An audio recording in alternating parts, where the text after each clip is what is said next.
الله إن الحمد لله نحمده ونستعينه ونستغفره ونعوذ بالله من شرور أنفسنا ومن سيئات أعمالنا من يهده الله فلا مضل له ومن يضلله فلا هادي له أشهد أن لا إله إلا الله وحده لا شريك له وأشهد أن محمدا عبده ورسوله۔ یہ پارہ چھٹا سورہ النساء اور آیت نمبر ہے 148۔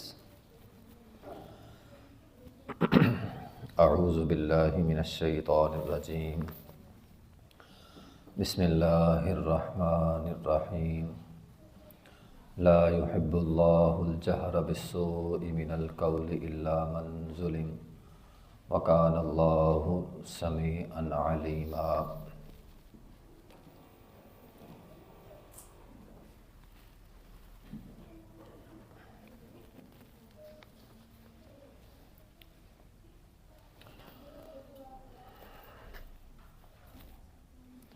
لا يحب اللہ الجہر، اللہ تعالیٰ بری بات کے ساتھ آواز کو بلند کرنا پسند نہیں کرتا، الا من ظلم، مگر جس پر ظلم کیا گیا ہو، وکان اللہ سمیعا علیما، اور اللہ سب سننے والا ہے اور سب کچھ جاننے والا ہے۔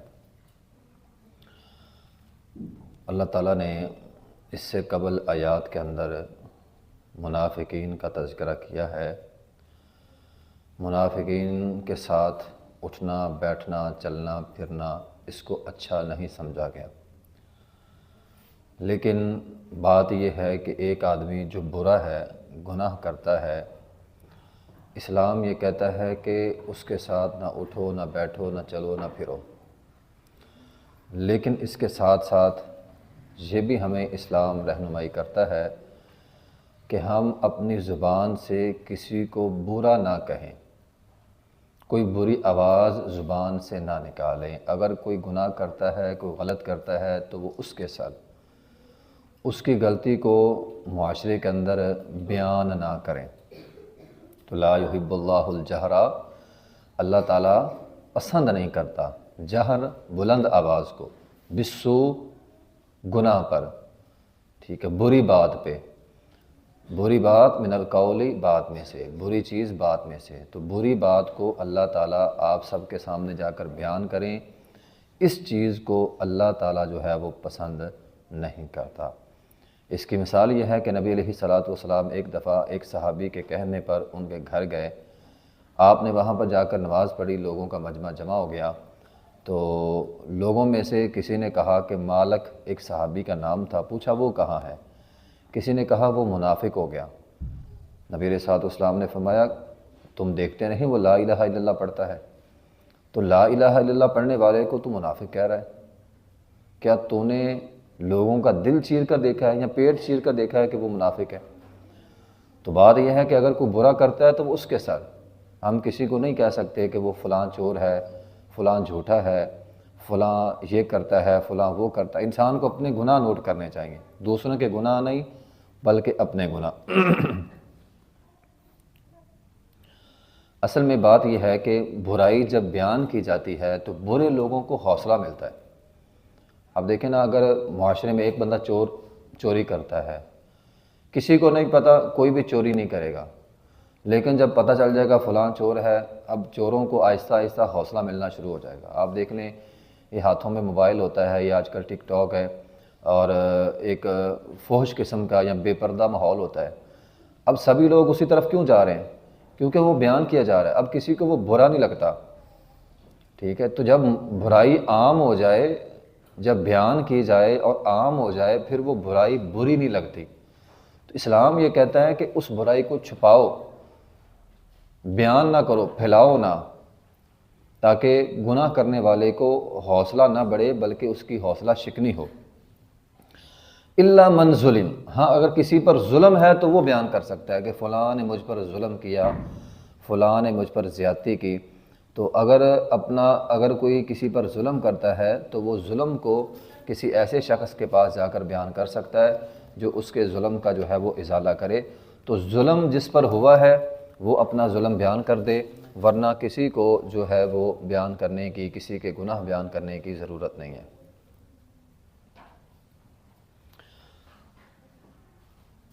نبی علیہ الصلوۃ والسلام کے زمانے میں ایک شخص آیا، اس نے آ کر کہا اللہ کے رسول میرا ہمسایہ مجھ پر زیادتی کرتا ہے۔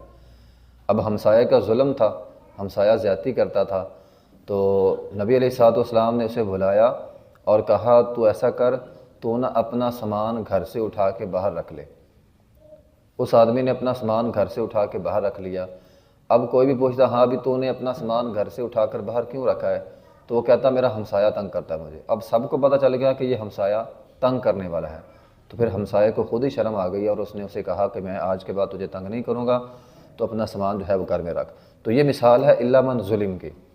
اگر کوئی کسی پر ظلم کرتا ہے، زیادتی کرتا ہے، تو اس ظلم کو، اس زیادتی کو بیان کیا جا سکتا ہے، ورنہ عام لوگوں کے گناہ، لوگوں کی برائیاں اپنی محفلوں میں، اپنی باتوں میں ڈسکس نہیں کرنی چاہیے، ان کو نہیں بیان کرنا چاہیے۔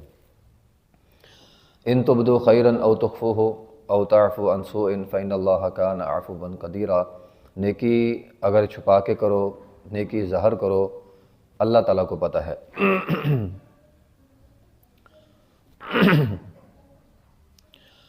یہاں بھی ان تبدو خیرن، خیر سے مراد جو ہے وہ مال ہے، تو اگر انسان مال دیتا ہے اللہ کی رضا کے لیے، چھپا کر دیتا ہے پھر بھی بہت اچھی بات ہے، اور ظاہر کرتا ہے پھر بھی اچھی بات ہے، لیکن جس طرح پیچھے ہم نے پڑھا چھپا کے دینا ظاہر کرنے سے زیادہ اچھی بات ہے۔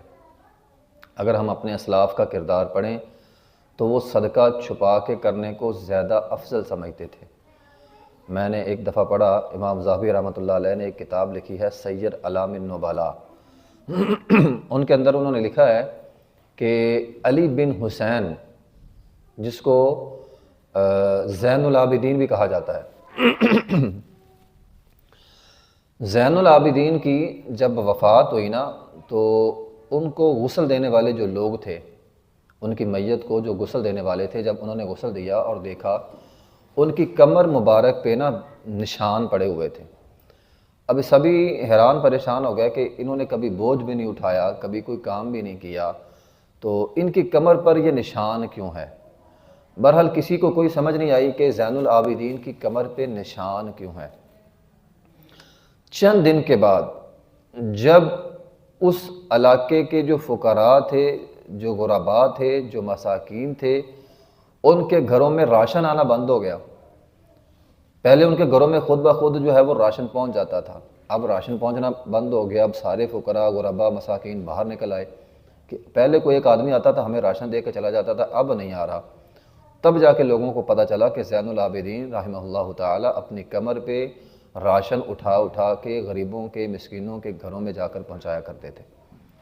تو ہمارے اسلاف میں ایسے بہت سارے واقعات ہیں، داستانیں بھری پڑی ہیں کہ انہوں نے چھپا کر صدقہ کرنا کو زیادہ افضل سمجھا، اور وہ جو ہے وہ چھپا کر صدقہ جو ہے وہ کیا کرتے تھے۔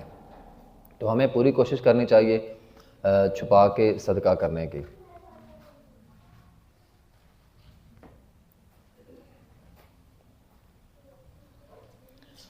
تو بہرحال اس آیت میں، ان آیات میں جو ہمارے لیے سبق ہے وہ ہے پردہ پوشی کا۔ انسان کو اپنے گناہ، دوسروں کے گناہ وہ بیان نہیں کرنے چاہیے۔ اگر آپ سے گناہ ہو گیا، غلطی ہو گئی، اللہ تعالیٰ سے توبہ استغفار کریں۔ میں نے بخاری کے اندر ایک حدیث پڑھی تھی اسی حوالے سے۔ نبی علیہ الصلوۃ والسلام کے زمانے میں نبی علیہ الصلوۃ والسلام نے فرمایا کل قیامت کا دن ہوگا، ایک بندہ اللہ کے حضور جو ہے وہ پیش ہوگا۔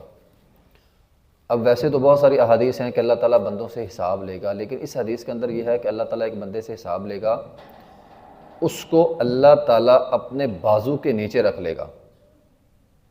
اب اس کا حساب ہو رہا ہے، اللہ اسے اپنا اتنا قریب کرے گا، اتنا قریب کرے گا، اللہ تعالیٰ اپنے بازو کے نیچے اسے رکھ لے گا، اسے کوئی نہیں دیکھنے والا ہوگا۔ اللہ تعالیٰ اسے اکیلے سے پوچھے گا ہاں بھی تو نے فلاں گناہ بھی کیا ہے؟ وہ کہے گا ہاں کیا۔ فلاں گناہ بھی کیا؟ ہاں کیا۔ فلاں گناہ بھی کیا؟ ہاں اللہ کیا ہے۔ اللہ تعالیٰ فرمائے گا جا میں نے تیرے سارے گناہ معاف کر دیے۔ وجہ کیا تھی؟ کہ اللہ تعالیٰ فرمائے گا اسے کہ تو دنیا میں لوگوں کے گناہوں پہ پردہ ڈالتا تھا، آج میں نے تیرے گناہ پہ پردہ ڈال دیا۔ تو اس لیے خواہ مخواہ بیٹھ کر اپنی مجلسوں میں لوگوں کی برائیوں کو بیان نہیں کرنا چاہیے کہ فلاں نے یہ کام کیا، فلاں نے یہ کیا۔ انسان اپنے گریبان میں جھانکے اور دیکھے کہ میں نے کیا کیا گناہ کیے ہیں، اپنے گناہ یاد کر کے اللہ تعالیٰ سے معافی مانگنی چاہیے، نہ کہ دوسروں کے گناہ اپنی مجلسوں میں اپنی باتوں میں بیان کرنے چاہیے۔ تو میں نے یہ ایک حدیث بیان کی ہے، بہت اچھی حدیث ہے۔ اگر اس دنیا میں اگر ہمیں پتہ بھی چل جاتا ہے کہ فلاں نے فلاں گناہ کیا ہے، تو اگر ہم دنیا میں اس گناہ پہ اس عیب پہ پردہ ڈالیں گے تو اللہ تعالیٰ کل قیامت کے دن ہمارے گناہوں پہ، ہمارے عیبوں پہ جو ہے وہ پردہ ڈال دے گا۔ ان الذين يكفرون بالله ورسوله ويريدون ان يفرقوا بين الله ورسله ويقولون نؤمن ببعض ونكفر ببعض ويريدون ان يتخذوا بين ذلك سبيلا۔ بے شک وہ لوگ جو اللہ اور اس کے رسولوں کے ساتھ کفر کرتے ہیں اور چاہتے ہیں کہ اللہ اور اس کے رسولوں کے درمیان تفریق کرے، اور وہ کہتے ہیں کہ ہم بعض کو مانتے ہیں اور بعض کو نہیں مانتے، اور چاہتے ہیں کہ اس کے درمیان کوئی راستہ اختیار کرے، ان یتخذ بین ذلک سبیلا، یہ کہ وہ کوئی درمیانی راستہ جو ہے وہ اختیار کریں۔ اولئک هم الکافرون حقا، یہی وہ لوگ ہیں جنہوں نے کفر کیا، حقیقی کفر کیا، حقیقی کفر کیا۔ وَأَعْتَدْنَا لِلْكَافِرِينَ عَذَابًا مُهِينًا، اور ہم نے تیار کیا کافروں کے لیے رسوا، مہین کہتے ہیں رسوا کرنے والا۔ ایک ہوتا ہے عذاب، جس طرح طالب علم ہے، مثال کے طور پر اگر وہ جرم کرتا ہے تو استاد اسے سزا دیتا ہے، تو بعض طلبہ ایسے ہوتے ہیں وہ کہتے ہیں کہ سب کے سامنے ہمیں سزا نہ دو، استاد جتنا مرضی مار لو لیکن سب کے سامنے نہ مارو۔ تو کیوں؟ سب کے سامنے ایک تو مار ہے، ایک رسوائی ہے۔ تو اللہ تعالیٰ فرماتے ہیں ہم اسے عذاب مہینہ دیں گے، یعنی سب کے سامنے عذاب دیں گے، عذاب بھی ہوگا اور اس کے اندر جو ہے وہ رسوائی بھی ہوگی۔ والذین آمنوا باللہ ورسلہ ولم یفرقوا بین احد منہم اولئک سوف یؤتیہم اجورہم وکان اللہ غفورا رحیما۔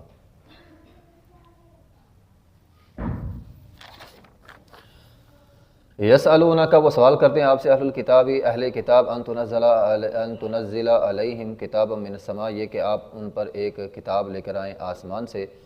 فقد سألوا موسیٰ اکبر من ذلک، اب بات یہ ہے کہ جو یہود تھے نبی علیہ السلام کے زمانے میں، انہوں نے نبی علیہ السلام سے یہ کہا کہ جس طرح موسیٰ علیہ السلام تورات کی تختیاں لے کر آئے، آپ کو معلوم ہوگا تورات جو ہے وہ تختیوں کے اندر لکھی ہوئی تھی جس کو موسیٰ علیہ السلام لے کر آئے۔ تو جس طرح قرآن نازل ہوا نا آہستہ آہستہ کر کے، ایسے تورات نہیں تھی، تورات یک بار کی ساری کی ساری نازل ہوئی ہے اور تختیوں کی شکل میں تھی۔ تو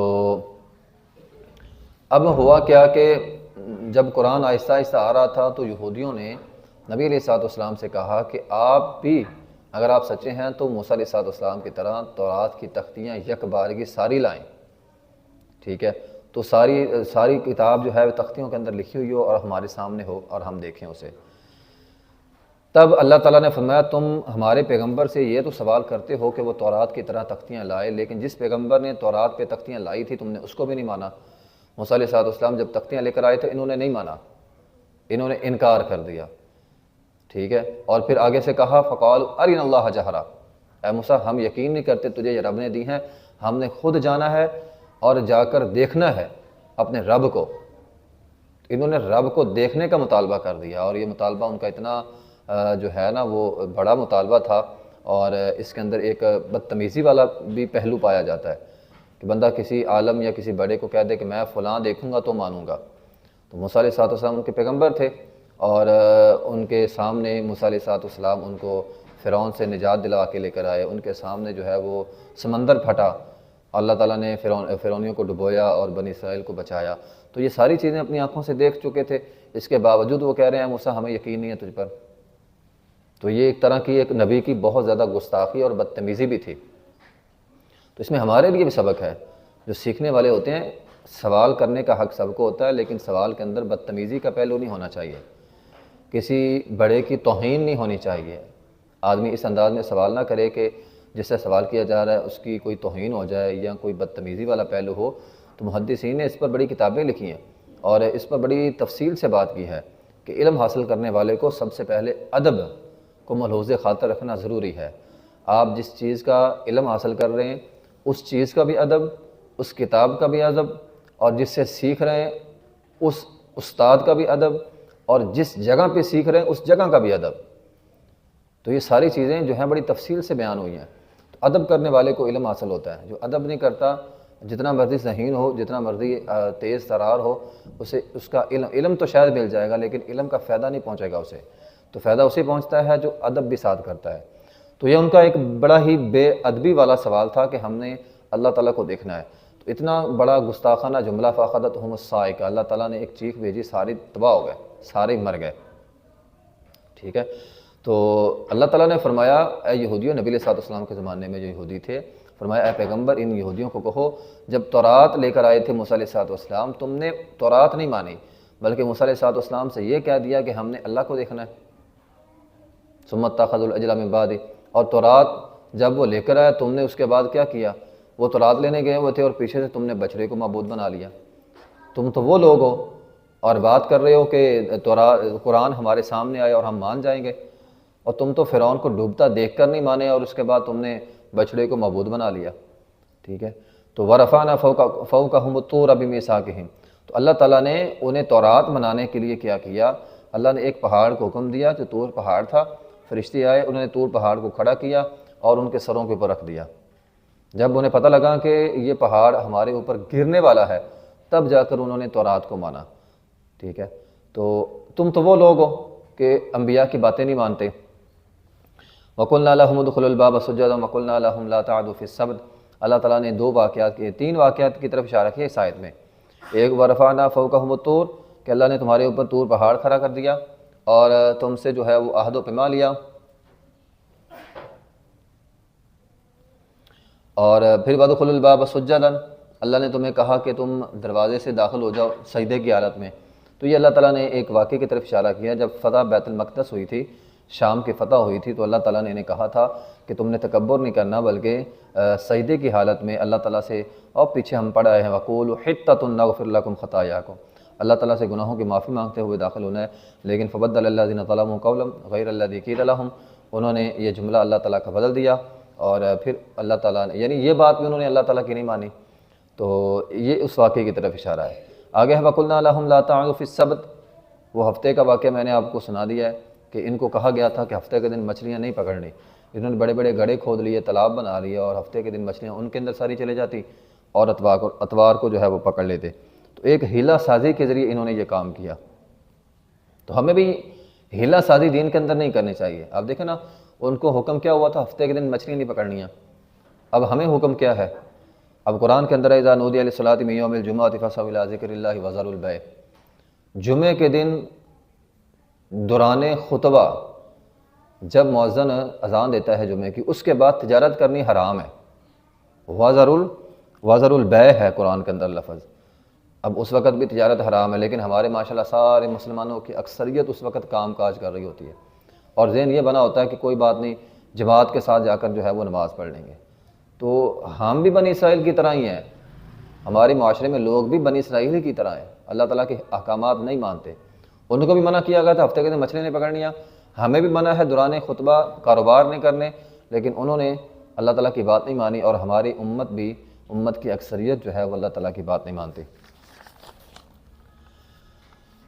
فَبِمَا نَقْضِهِم مِيثَاقَهُمْ وَكُفْرِهِمْ بِآيَاتِ اللَّهِ وَقَتْلِهِمُ الْأَنْبِيَاءَ، اللہ تعالیٰ ان کے جرائم جو ہیں وہ بیان کر رہے ہیں کہ تم تو وہ ہو جنہوں نے اللہ کی آیات کا کفر کیا، تم تو وہ ہو جنہوں نے قتل انبیاء کیا۔ یہودی قاتل قوم ہے، یہودی قاتل قوم ہے، اور اتنے بڑے قاتل قوم ہے کہ انہوں نے انبیاء کو قتل کیا ہے، ناحق انبیاء کو جو ہے وہ انہوں نے قتل کیا ہو، یہ انبیاء کے قاتل لوگ ہیں۔ وَقَوْلِهِمْ قُلُوبُنَا غُلْفٌ، اور آگے سے بڑے مطلب نا بے شرمی سے ہی آگے سے ہی کہتے تھے کہ ہمارے دلوں پہ پردہ ہے، ہم کسی کی بات نہیں مانیں گے۔ تو اللہ تعالیٰ فرماتے ہیں انہوں نے چونکہ انبیاء کو قتل کیا تو اس جرم کی وجہ سے اللہ تعالیٰ نے ان کے دلوں کے اوپر جو ہے وہ پردہ ڈال دیا۔ وَبِكُفْرِهِمْ وَقَوْلِهِمْ عَلَىٰ مَرْيَمَ بُهْتَانًا عَظِيمًا، اور ان کا پھر ایک اور جرم جو ہے وہ بیان ہوا، انہوں نے مریم علیہ السلام پہ بہتان باندھا۔ مریم علیہ السلام جو ان کے سامنے رہتی تھی، بچپن ان کے سامنے تھا کہ انہوں نے بیت المقدس کے اندر، مسجد اقصیٰ کے اندر جو ہے وہ بچپن گزارا۔ پیچھے ہم نے اس کا واقعہ پڑھا ہے سورہ آل عمران کے اندر۔ تو مریم علیہ السلام کی جب پیدائش ہوئی تو ان کو وقف کیا تھا ان کی ماں نے مسجد کی خدمت کے لیے، تو وہ مسجد کی خدمت کرتی تھی، وہاں پر رہتی تھی۔ تو پھر اللہ تعالیٰ نے معجزانہ طور پر یعنی بنا باپ کے عیسیٰ علیہ السلام کو پیدا کیا، تو انہوں نے مریم علیہ السلام پہ بدکاری کا الزام لگا دیا۔ تو اللہ تعالیٰ فرماتے ہیں تم تو وہ ہو کہ تم نے مریم علیہ السلام پہ بہتاناً عظیمہ، تو یہ برائی کا، بدکاری کا الزام لگانا، یہ اس کو بہتان عظیم کہا گیا۔ وَقَوْلِهِمْ إِنَّا قَتَلْنَا الْمَسِيحَ عِيسَى ابْنَ مَرْيَمَ رَسُولَ اللَّهِ، ٹھیک ہے، اور انہوں نے کہا کہ ہم نے قتل کیا مسیح عیسیٰ بن مریم کو۔ تو مسیح، اب دیکھیں مسیح الدجال بھی ہے، مسیح الدجال ایک لفظ ہوتا ہے اور ایک لفظ ہوتا ہے مسیح عیسیٰ بن مریم۔ اب دجال کے ساتھ بھی مسیح کا لفظ ہے اور عیسیٰ علیہ السلام کے ساتھ بھی مسیح کا لفظ ہے، تو اس میں فرق ہے۔ جب ہم مسیح الدجال پڑھتے ہیں وہاں مسیح کا معنی ہاتھ پھرا ہوا، ٹھیک ہے، مسیح بمعنی ممسوک ہے، مفعول کے وزن پہ، ہاتھ پھرا ہوا، تو دجال کے منہ پہ اللہ تعالیٰ نے ہاتھ پھیرا، اس کی ایک آنکھ نہیں ہوگی۔ اور مسیح عیسیٰ بن مریم یعنی ہاتھ پھیرنے والا، تو اللہ تعالیٰ نے ان کے ہاتھ کے اندر یہ معجزانہ طور پر شفا رکھی تھی کہ وہ اگر کسی بیمار کو ہاتھ پھیرتے تھے، پل بیری کی بیماری، یا پیچھے ہم نے پڑھا ہے اگر کوئی پیدائشی اندھا ہوتا تھا تو یہ ہاتھ پھیرتے تھے، اللہ تعالیٰ اس کو شفا دے دیتے تھے۔ تو اس بنا پر عیسیٰ علیہ السلام کو مسیح جو ہے وہ کہا جاتا ہے۔ تو انہوں نے کہا ہم نے قتل کیا۔ اب یہ یہودی کہتے ہیں کہ ہم نے عیسیٰ علیہ السلام کو قتل کر دیا۔ بہت سارے عیسائیوں کا بھی یہی عقیدہ ہے کہ عیسیٰ علیہ السلام صلیب چڑھ گئے تھے، ہمارے گناہوں کا جو ہے وہ کفارہ بن گئے۔ لیکن اللہ تعالیٰ فرماتے ہیں قرآن مجید کے اندر وما قتلوہ وما صلبوہ، نہ وہ قتل ہوئے اور نہ انہیں صلیب دی گئی، ولیکن شبہ لہم، لیکن معاملہ ان پر مشتبہ ہو گیا، خلط ملط ہو گیا۔ وَإِنَّ الَّذِينَ اخْتَلَفُوا فِيهِ لَفِي شَكٍّ مِّنْهُ مَا لَهُم بِهِ مِنْ عِلْمٍ إِلَّا اتِّبَاعَ الظَّنِّ وَمَا قَتَلُوهُ يَقِينًا، تو انہوں نے یقینی طور پر قتل نہیں کیا، انہیں بھی معاملہ شبہ ہی لگا، یہودیوں کو بھی، کہ پتہ نہیں ہم نے قتل بھی کیا ہے کہ نہیں کیا۔ تو بہرحال اس حوالے سے بڑے واقعات مشہور ہیں، لیکن حقیقت یہی ہے کہ عیسیٰ علیہ السلام قتل نہیں ہوئے، اور عیسیٰ علیہ السلام جو ہے برفعہ اللہ تعالیٰ نے ان کو اٹھا لیا۔ کہاں؟ آسمان پہ۔ اس وقت بھی آسمان پہ عیسیٰ علیہ السلام زندہ موجود ہیں۔ معراج کی رات عیسیٰ علیہ السلام کی نبی علیہ السلام سے ملاقات ہوئی۔ بالآخر قرب قیامت عیسیٰ علیہ السلام دمشق میں ایک مینار ہے سفید، وہاں پہ اتریں گے، نماز فجر کا وقت ہوگا، اور پھر لوگوں کے ساتھ مل کر دجال کو قتل کریں گے، یجوج مجوج کی ہلاکت ہوگی، اور پھر جو ہے وہ اس کے بعد حکمرانی کریں گے، اور ان کی حکمرانی 40 سال تک رہے گی۔ خنزیر کو قتل کریں گے، صلیب کو توڑ دیں گے، رسم و رواجوں کو ختم کر دیں گے، پوری دنیا پہ اسلام جو ہے وہ پھیل جائے گا، اور پھر ان کے بعد ان کی وفات ہوگی، تو اس بعد میں وہ دنیا میں آئیں گے۔ وَإِن مِّنْ أَهْلِ الْكِتَابِ إِلَّا لَيُؤْمِنَنَّ بِهِ قَبْلَ مَوْتِهِ وَيَوْمَ الْقِيَامَةِ يَكُونُ عَلَيْهِمْ شَهِيدًا۔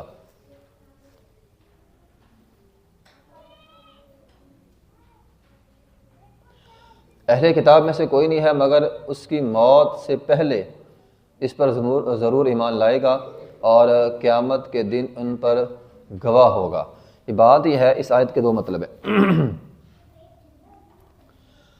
یہود و نصارہ، یہودی اور عیسائی، ان میں سے ہر شخص مرنے سے پہلے عیسیٰ علیہ السلام کی رسالت کا اسے یقین ہو جاتا ہے کہ عیسیٰ علیہ السلام واقعی اللہ کے رسول تھے، لیکن چونکہ مرنے کے وقت ہوتا ہے تو مرنے کے وقت ایمان لانا قبول نہیں ہوتا۔ جس طرح فرعون نے کہا تھا نا کہ میں موسیٰ اور ہارون کے رب پر ایمان لایا، تو اللہ تعالیٰ نے اس کا ایمان جو ہے وہ قبول نہیں کیا۔ دوسرا اس آیت کا معنی یہ ہے کہ عیسیٰ علیہ السلام جب آخری زمانے میں آئیں گے تو ان کا عدل دیکھ کر، ان کا انصاف دیکھ کر یہودی اگرچہ مقابلہ کریں گے، لیکن ان کے دلوں میں یہ بات ضرور ہوگی کہ عیسیٰ علیہ السلام جو ہے وہ سچے پیغمبر ہیں، اور بالآخر جو نہیں مانے گا وہ قتل ہو جائے گا، اور یہودی جب قتل ہو جائیں گے تو عیسیٰ علیہ السلام کی وفات سے قبل دنیا میں ہر انسان عیسیٰ علیہ السلام پر ایمان لے آئے گا۔ ایمان سے مراد یقین کر لے گا۔ ایمان تو امتی تو محمد صلی اللہ علیہ وسلم کے رہیں گے، لیکن عیسیٰ علیہ السلام پر سب کو یقین ہو جائے گا کہ یہ اللہ کے پیغمبر تھے، زندہ آسمان پر گئے، اور اب یہ جو ہیں وہ واپس آ گئے۔ تو یہ ہے وَإِن مِّنْ أَهْلِ الْكِتَابِ، اہل کتاب میں سے ہر آدمی نہیں ہے، ہوگا اہل کتاب میں سے ہر آدمی إِلَّا لَيُؤْمِنَنَّ بِهِ، مگر وہ ایمان لے آئے گا قبل موت ہی، اپنی موت سے قبل، ویوم القیامت یکون علیہم شہیدا، اور قیامت کے دن وہ اس پر گواہ ہوگا۔ فبظلم من الذین ہادوا حرمنا علیہم، اور ان کے ظلم کی وجہ سے، فبظلم من الذین ہادوا، اور یہودیوں کے فبظلم ان کے ظلم کی وجہ سے، من الذین وہ لوگ ہادوا جو یہودی بنے، حرمنا علیہم طیبات، ہم نے ان کے ظلم کی وجہ سے ان پر بہت ساری طیبات کو جو ہے وہ حرام کر دیا، بہت ساری پکیدہ چیزیں جو ہے وہ ہم نے حرام کر دی، جو احلت لہم، جو ان پر حلال تھی۔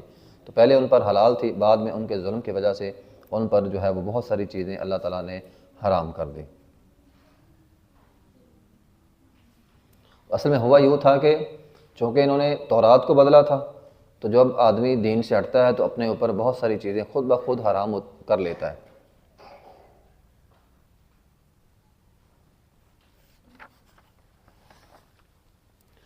وَأَخْذِهِمُ الرِّبَا وَقَدْ نُهُوا عَنْهُ وَأَكْلِهِمْ أَمْوَالَ النَّاسِ بِالْبَاطِلِ وَأَعْتَدْنَا لِلْكَافِرِينَ عَذَابًا أَلِيمًا۔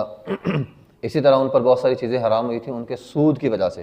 وَأَخْذِهِمُ الرِّبَا، سود کا لین دین وہ کرتے تھے، تو اس لین دین کی وجہ سے اللہ تعالیٰ نے بہت ساری چیزیں ان پر جو ہے وہ حرام کر دیں۔ لیکن الراسخون فی العلم، راسخ علم، پیچھے ہم نے پڑھا ہے، راسخ علم وہ ہوتا ہے جس کا علم جو ہے وہ مضبوط ہو، جو اپنے علم پر جو ہے وہ جم جائے۔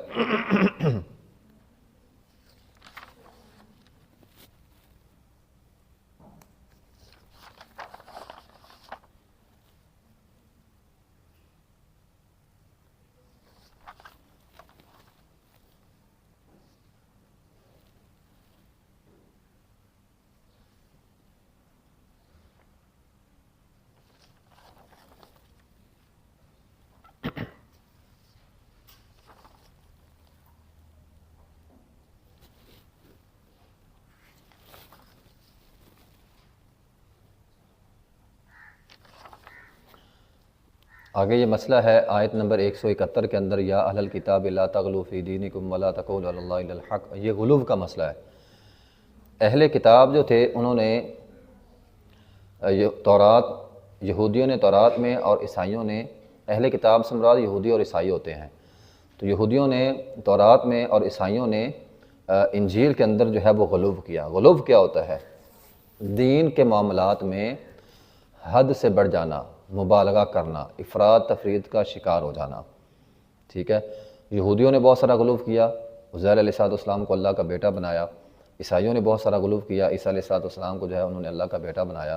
بدقسمتی یہ ہے کہ امت محمدیہ بھی غلو کرتی ہے، نبی علیہ السلام کو اللہ کے نور کا حصہ جو ہے وہ سمجھتی ہے۔ نبی علیہ السلام نے فرمایا غلو سے بچنا، تم سے پہلے قومیں غلو کی وجہ سے تباہ ہوئی ہیں۔ تو نبی علیہ السلام کو اللہ تعالیٰ نے جو مقام دیا ہے، آپ کو اس مقام سے بڑھانا، یہ دین کے اندر غلو ہے۔ نبی علیہ السلام کے بارے میں یہ عقیدہ رکھنا کہ آپ غیب کا علم جانتے ہیں، یہ دین میں غلو ہے۔ نبی علیہ السلام کے بارے میں یہ عقیدہ رکھنا کہ آپ اللہ کے نور کا حصہ ہیں، یہ بھی غلو ہے۔ تو قرآن بھرا پڑا ہے، قُل لَا أَمْلِكُ لِنَفْسِي نَفْعًا وَلَا ضَرًّا إِلَّا مَا شَاءَ اللَّهُ وَلَوْ كُنتُ أَعْلَمُ الْغَيْبَ لَاسْتَكْثَرْتُ مِنَ الْخَيْرِ وَمَا مَسَّنِيَ السُّوءُ۔ اللہ تعالیٰ فرماتے ہیں کہ اے پیغمبر ان کو کہہ دو، اگر مجھے غیب کا علم ہوتا مجھے کبھی تکلیف نہ آتی۔ تو تم دیکھتے ہو مجھے اللہ تعالیٰ، مجھے تکلیفیں بھی آتی ہیں، تو جس کو غیب کا پتہ ہو اسے کیا تکلیف آنی ہے، اسے پتہ ہوگا مجھے تکلیف آنی ہے، وہ پہلے ہی اپنا جو ہے وہ بندوبست کر لے گا۔ تو بہرحال عبادات میں غلو نہیں کرنا چاہیے۔ کچھ لوگوں کو میں نے دیکھا ہے، مثال کے طور پر وضو کرنے بیٹھتے ہیں تو آدھا گھنٹہ وضو کرنے پہ لگا دیتے ہیں، تو یہ غلو ہے۔ نبی علیہ السلام نے فرمایا کوئی بھی اعضاء 3 مرتبہ سے زیادہ نہیں دھونا، تو بعض لوگوں کو دیکھا ہے وہ دھوتے ہی رہتے ہیں بیٹھے بیٹھے، تو یہ سارے کا سارا کیا ہے؟ دین کے اندر غلو ہے۔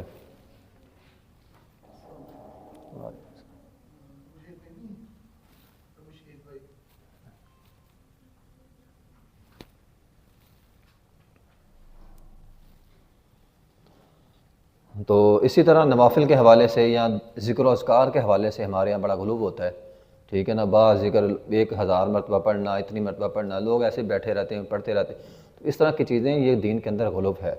جو ذکر جتنی مرتبہ ہے اسے اتنی مرتبہ ہی پڑھنا چاہیے، اپنی طرف سے دین کے اندر کسی بھی قسم کا اضافہ کرنا یہ دین کے اندر غلو ہے۔ یہ پچھلے دنوں میں نے دیکھ رہا تھا، ایک ویڈیوز تھی کہ ایک آدمی غالباً وہ اکاڑے سے چلا تھا، وہ کیا ہے جی؟ وہ پیدل حج کرنے جا رہا ہے۔ بھئی تجھے کیا ہو گیا جی پیدل حج کرنے جا رہا ہے؟ نبی علیہ الصلوۃ والسلام کے زمانے میں آپ نے ایک آدمی کو دیکھا، وہ چل رہا تھا، اسے سواری تھی لیکن وہ چل رہا تھا، چلا جا نہیں رہا تھا، دو لوگ اسے جو ہے وہ چلا رہے تھے۔ نبی علیہ الصلوۃ والسلام نے پوچھا اس سے کیا ہوا؟ تو آپ علیہ الصلوۃ والسلام کو بتایا گیا اس نے نظر مانی ہے یہ پیدل حج کرے گا۔ آپ نے فرمایا اس کو سوار کرو، پیدل حج کرے گا۔ اسے سوار کروایا گیا، اس کے بیٹے اسے سہارا دے کر لے جا رہے تھے، آپ نے اسے سوار کروایا، حالانکہ آپ کو بتایا گیا تھا کہ اس نے نظر مانی ہے کہ پیدل حج کرنا ہے، فرمایا نہیں سوار ہو جائے۔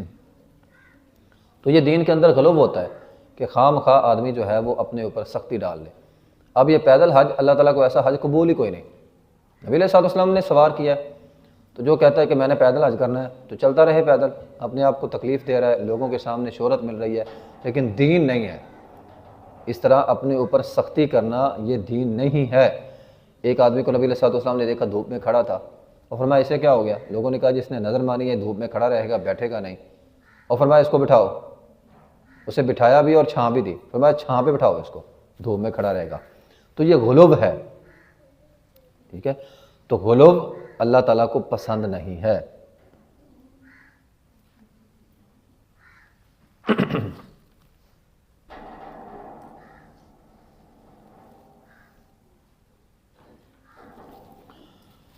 تو عیسائیوں نے دین کے اندر، یہودیوں عیسائیوں نے دین کے اندر جو ہے وہ کیا کیا؟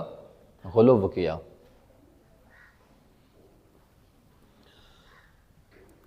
انما المسیح عیسی ابن مریم رسول اللہ وکلمتہ القاها الی مریم وروح منہ، خاص طور پہ عیسائی عیسیٰ علیہ السلام کے متعلق چونکہ غلو کرتے تھے، تو عیسیٰ علیہ السلام کے متعلق ان کا عقیدہ تثلیث تھا۔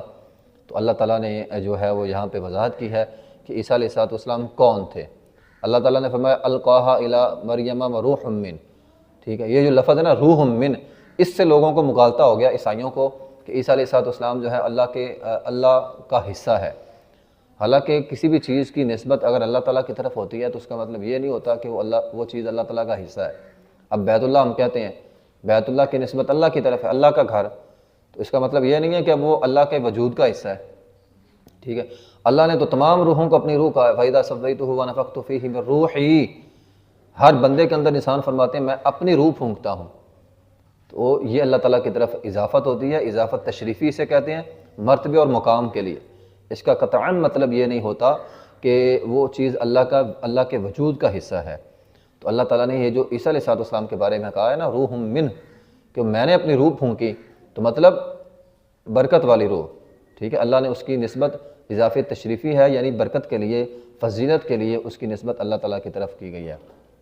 وَلَا تَقُولُوا ثَلَاثَةً، تین نہ کہو۔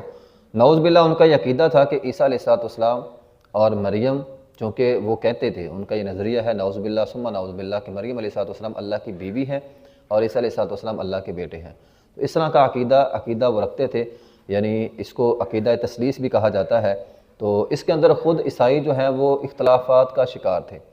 بعض کہتے تھے عیسیٰ، مریم اور اللہ تینوں مل کر اللہ ہے، اور بعض کہتے تھے اللہ، عیسیٰ اور روح القدس یعنی جبرائیل مل کر یہ تینوں خدا ہے۔ تو اس کو عقیدہ تثلیث جو ہے وہ کہا جاتا ہے۔ تو بہرحال اللہ تعالیٰ نے اس کی وضاحت فرمائی ہے کہ وروح من، وہ اللہ تعالیٰ کی روح تھی، فآمنوا باللہ ورسولہ ولا تقولوا ثلاثہ، یہ تین تثلیث کا عقیدہ نہ رہو، انتہو، اس عقیدے سے باز آ جاؤ۔ تو اس عقیدے سے باز آنا خیر لکم، تمہارے لیے جو ہے وہ بہتر ہو جائے گا۔ انما اللہ الہ واحد، اللہ اکیلا ہے، سبحانہ، وہ اس قسم کی باتوں سے، اس قسم کے الزامات سے جو ہے وہ بالکل پاک ہے کہ کوئی بندہ کہے اللہ کی اولاد ہے۔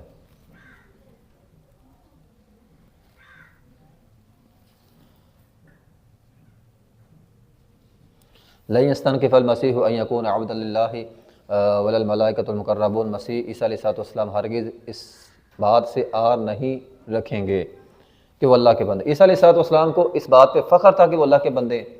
وہ تو اپنے آپ کو کبھی آر محسوس نہیں کرتے تھے کہ میں کو اللہ کا بندہ ہوں، مجھے تو اللہ کا بیٹا ہونا چاہیے تھا۔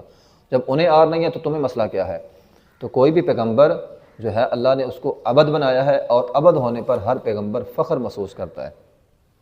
ابد ہونا آر کی بات نہیں ہے، فخر کی بات ہے، کیونکہ کائنات کی سب سے عمدہ ترین مخلوق جس کو ہم فرشتے کہتے ہیں، انہوں نے ابد کو سجدہ کیا، یعنی بندے کو، انسان کو سجدہ کیا۔ تو انسان ہونا یہ افضلیت کی بات ہے۔ حالانکہ فرشتے بظاہر نور ہیں، تو نوری مخلوق نے انسانوں کو سجدہ کیا، اس لیے انسان ان فرشتوں سے افضل قرار پائے۔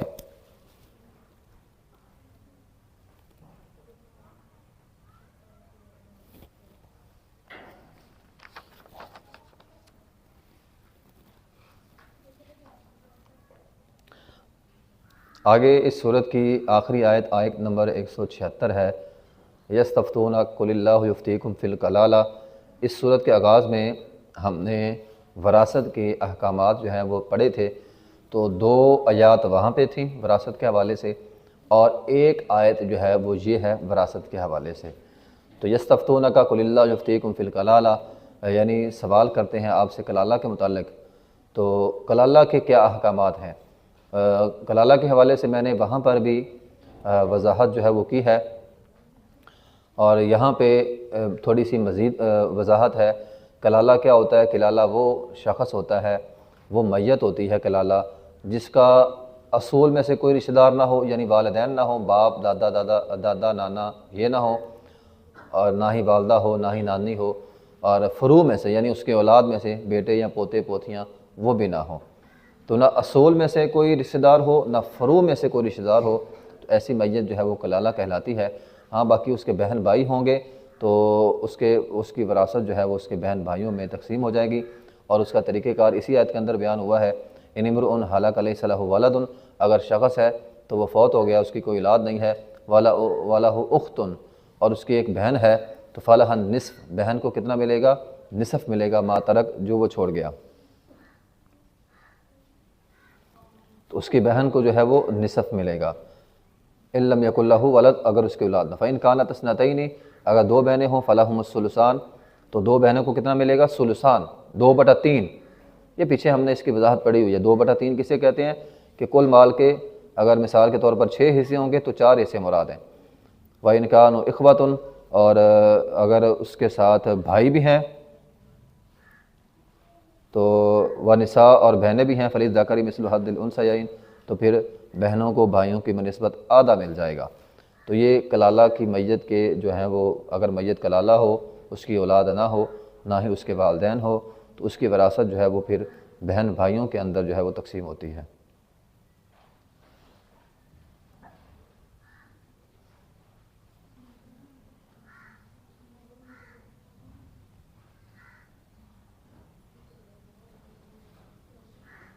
اس کا میں نے اصول ایک آپ کو بتایا تھا کہ اگر قریبی رشتہ دار ہوں تو پھر دور والے محروم ہو جاتے ہیں۔ اگر کسی بھی میت کی ایک بھی اولاد ہو، یعنی بیٹا ہو، تو سارے محروم ہو جاتے ہیں، بہن بھائی محروم ہو جاتے ہیں۔ بہن بھائیوں کو صرف اسی وقت ملتا ہے جب اولاد میں بیٹا نہ ہو یا والدین نہ ہو۔ اگر کسی کا باپ ہے یا بیٹا ہے، پھر بہن بھائیوں کو کچھ نہیں ملتا۔ ہاں اگر کسی کی ایک بیٹی ہے تو آدھا بیٹی کو ملتا ہے، باقی سارا جو ہے وہ بہن بھائیوں کو یا دیگر رشتہ داروں کو جو ہے وہ مل جاتا ہے۔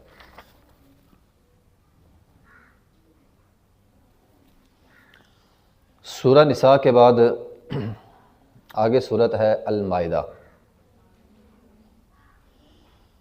سورہ مائدہ، المائدہ نساء خواتین کے حوالے سے تھی۔ المائدہ یہ ویسے تو کہتے ہیں دسترخوان کو۔ تو عیسائیوں نے عیسیٰ علیہ السلام سے مطالبہ کیا تھا ایک دسترخوان کا، کہ آسمان سے ایک دسترخوان آئے اور جو ہے وہ اس دسترخوان سے وہ کھانا کھائیں۔ تو اللہ تعالیٰ نے اسی کے اوپر، اسی لفظ کے اوپر اس سورت کا نام رکھا ہے المائدہ۔ تو بسم اللہ الرحمن الرحیم، یا ایھا الذین آمنوا اوفوا بالعقود۔ پچھلی صورت میں اللہ تعالیٰ نے خطاب کیا تھا یا ایھا الناس، پچھلی صورت کا آغاز ہوا تھا یا ایھا الناس سے، ٹھیک ہے، اے لوگو۔ یہاں اس صورت میں اللہ تعالیٰ خطاب کر رہے ہیں تمام مومنوں کو، یا ایھا الذین آمنوا، اے ایمان والو۔ ذرا اب یہ باتیں جو ہے نا یہ خاص تمہارے لیے، ایمان والوں کے لیے۔ اس پہلی آیت میں 5 احکامات جو ہیں وہ بیان ہوئے ہیں۔ پہلا حکم یہ ہے اوفوا بالعقود، جو بھی وعدہ کرو وعدہ وفا کرو، جو بھی وعدہ کرو وعدہ وفا کرو، وعدہ پورا کرو۔ اب وعدہ کئی قسم کا ہوتا ہے، کاروباری وعدے ہوتے ہیں، نکاح بھی ایک وعدہ ہے حلال و حرام کے حوالے سے، تو عہد کے اندر، وعدے کے اندر جو جو شرائط ہیں ان کو پورا کرو۔ احلت لکم بہیمۃ الانعام، اور دوسری بات یہ ہے کہ اللہ تعالیٰ نے تمہارے لیے چپاہوں کو حلال کر دیا۔ بہیمۃ الانعام کسے کہتے ہیں؟ انعام چپاہے کہتے ہیں، چپاہوں کو کہتے ہیں، اور بہیمہ وہ جانور ہوتا ہے جو بول نہ سکے، تو تقریباً تمام جانور ہی بول نہیں سکتے، تو انعام گھریلو جانور جن کو ہم گھروں کے اندر پالتے ہیں نا، وہ جانور بہیمۃ الانعام جو ہے وہ کہلاتے ہیں۔ تو گھروں میں پلنے والا جانور جو ہے وہ حلال ہوتا ہے، الا یہ کہ کسی جانور کے بارے میں حرام ہونے کی نص ہو، جس طرح گھریلو گدھا یہ حرام ہے، اس کی حرام ہونے کی نص جو ہے وہ موجود ہے۔ جس کے حرام ہونے کی نص نہیں موجود اور گھروں کے اندر پلتا ہے، وہ جانور جو ہے وہ ہمارے لیے حلال ہے۔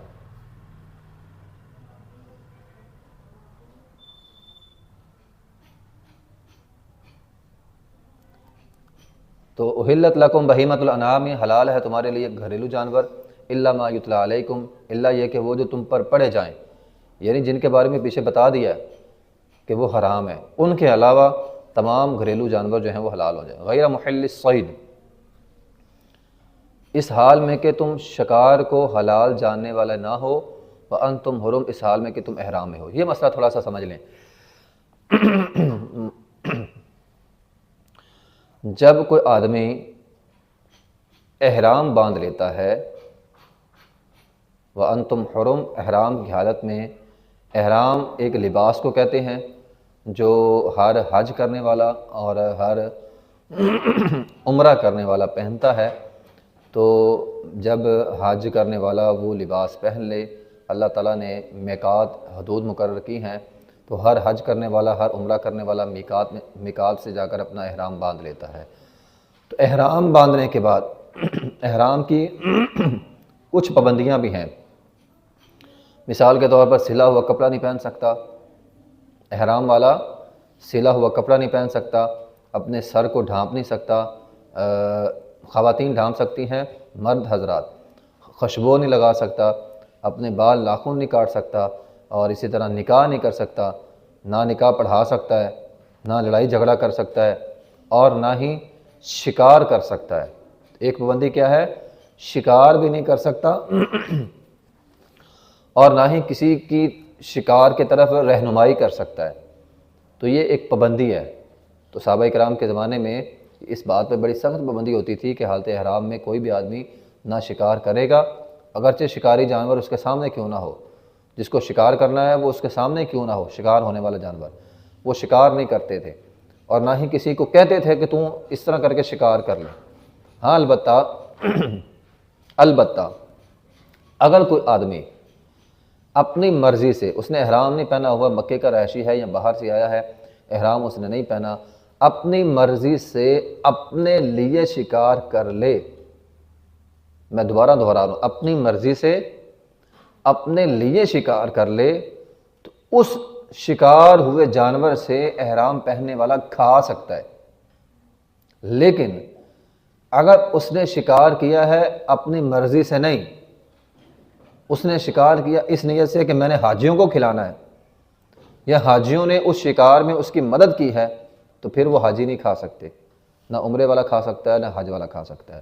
صرف ایک شکل میں کھا سکتا ہے کہ شکار کرنے والا اس نے احرام نہ پہنا ہو، اور نمبر 2 کیا ہے کہ اس نے اپنے لیے شکار کیا ہو، گوشت پڑا تھا، شکار اس نے کیا ہے، اب گوشت پڑا ہے، حاجی بھی آ گیا، اس کا کوئی مہمان تھا، اس نے حج کرنا تھا، وہ بھی اس کے پاس آ گیا، تو پھر جو ہے وہ کھا سکتا ہے۔ ورنہ حالت احرام والے پر شکار کرنا اور شکار کا گوشت کھانا، جو اس کے لیے شکار کیا گیا ہو یا کسی اور نے شکار کیا تھا اس کے لیے، تو اس میں سے کھانا بھی جائز جو ہے وہ نہیں ہے۔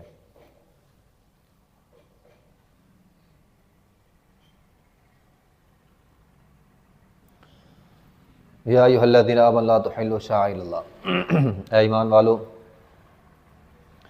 اللہ کی شعائر اللہ کہتے ہیں اللہ کی نشانیوں کو، تو اللہ کی نشانیوں کی بے حرمتی نہ کرو۔ شاعرہ یہ علامت کے لیے لفظ استعمال کیا جاتا ہے، وہ اس سے مراد وہ چیزیں ہوتی ہیں جن کا تعلق اللہ تعالیٰ کے ساتھ ہو۔ تو اس کی تعظیم اللہ تعالیٰ کے ساتھ تعلق ہونے کی وجہ سے کی جاتی ہے، جس طرح مثال کعبۃ اللہ ہے اور حجر اسود ہے، تو یہ ساری چیزیں جو ہیں وہاں پہ جو چیزیں ہیں تو یہ شاعر اللہ ہیں، ٹھیک ہے، ان کی نسبت اللہ تعالیٰ کی ذات کی طرف ہے، تو ان کا احترام کرنا ہم میں سے ہر آدمی پر لازم ہے، جو بھی ان کی بے حرمتی کرے گا وہ گناہ گار ہوگا۔ تو یا ایھا الذین آمنوا لا تحلوا شعائر اللہ ولا الشہر الحرام۔ الشہر الحرام کیا ہے؟ حرمت والے مہینے۔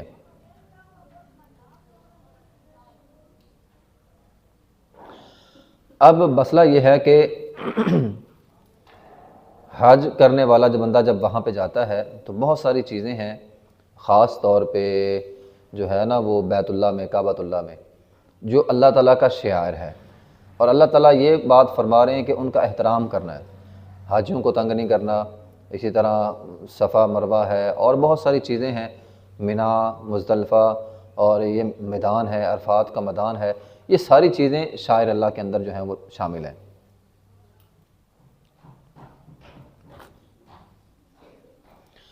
شاعر اللہ کی 3 اقسام ہوتی ہیں۔ ایک شاعر اللہ وہ چیزیں ہوتی ہیں جن کا تعلق جگہ کے ساتھ ہو، جس طرح کعبۃ اللہ ہے، صفا مروہ ہے، اور منا، مزدلفہ، مکہ، مدینہ، مساجد، یہ جگہ کے اعتبار سے شاعر اللہ ہے۔ بعض اوقات وقت شاعر اللہ ہوتا ہے، رمضان کا مہینہ آ رہا ہے، ایام حج، ایام تشریق، جمعے کا دن، یہ جو اوقات ہیں یہ کیا ہے؟ شاعر اللہ ہیں۔ اس طرح بعض چیزیں ذات کے اعتبار سے شاعر اللہ ہوتی ہیں، جیسے قربانی کا جانور، انبیاء، فرشتے، ٹھیک ہے، یہ اپنی ذات کے اعتبار سے شاعر اللہ ہے، تو ان کی بے حرمتی جو ہے وہ نہیں کرنی چاہیے۔ ولا الشہر الحرام۔ حرمت والے مہینے کون سے ہوتے ہیں؟ اللہ تعالیٰ نے 4 مہینے 12 مہینوں میں سے حرمت والے رکھے ہیں، ان کا احترام لازم ہے۔ ہمارا مسئلہ یہ ہے کہ بدقسمتی سے ہمارے امت کو یا لوگوں کو، عام لوگوں کو پتہ ہی نہیں ہوتا حرمت والے مہینے کون سے ہیں۔ جب پتہ نہیں ہوتا حرمت والے مہینے کون سے ہیں تو پھر ان کا احترام کیسے کیا جائے گا؟ نبی علیہ الصلوۃ والسلام کے زمانے میں صحابہ کرام، دیکھیں نا، میں اس دور کی بات کر رہا ہوں جہاں ظلم ہوتا تھا، تو نبی علیہ الصلوۃ والسلام کے زمانے میں لوگ آپ علیہ الصلوۃ والسلام کے پاس آتے تھے اور آ کر کہا کرتے تھے، اللہ کے رسول ہم آپ کے پاس آئیں، ہم پورا سال نہیں آ سکتے، ہم صرف حرمت والے مہینوں میں آپ کے پاس جو ہیں وہ آ سکتے ہیں، تو آپ ہمیں دین سمجھا دیں۔ یعنی اس دور کے کافر ظالم لٹیرے، اس دور کے کافر ظالم لٹیرے وہ بھی حرمت والے مہینوں میں کسی کو نقصان نہیں پہنچاتے تھے، وہ بھی حرمت والے مہینوں میں کسی کو نقصان نہیں پہنچاتے تھے۔ لیکن بدقسمتی یہ ہے کہ آج کے دور کا مسلمان، مومن، امت محمدیہ کا شخص، اسے پتہ ہی نہیں حرمت والے مہینے کون سے ہوتے ہیں۔ جب نام کا نہیں پتہ تو وہ احترام کیا کرے گا؟ تو سال کے 12 مہینوں میں 4 مہینے حرمت والے ہوتے ہیں، ان کو یاد کرنے کا طریقہ یہ ہوتا ہے کہ پہلا ایک مہینہ آپ حج کا یاد کر لیں۔ حج کا مہینہ کون سا ہوتا ہے؟ ذوالحجہ، اور ایک مہینہ حج سے پہلے کا یعنی ذوالقعدہ، اور ایک مہینہ حج کے بعد کا یعنی محرم۔ ذوالقعدہ، ذوالحجہ اور محرم، یہ 3 مہینے ہو گئے، اور اسی طرح ایک مہینہ جو ہے وہ رجب کا یاد کر لیں، تو یہ 4 مہینے جو ہے وہ حرمت والے مہینے ہیں۔ ان حرمت والے مہینوں کا احترام کرنا، ویسے ہی بندے کو سارا سال لڑائی جھگڑا فتنہ فساد نہیں کرنا چاہیے، لیکن بطور خاص ان 4 مہینوں کے اندر یہ کام جو ہے وہ نہیں کرنے۔ ولل ہدیہ، ہدی کیا ہوتی ہے؟ ہدی ایسے جانور کو کہا جاتا ہے جو جانور حج کرنے والا قربانی کے لیے اپنے ساتھ لے کر جاتا ہے، اس جانور کو کیا کہتے ہیں؟ ہدی کہتے ہیں۔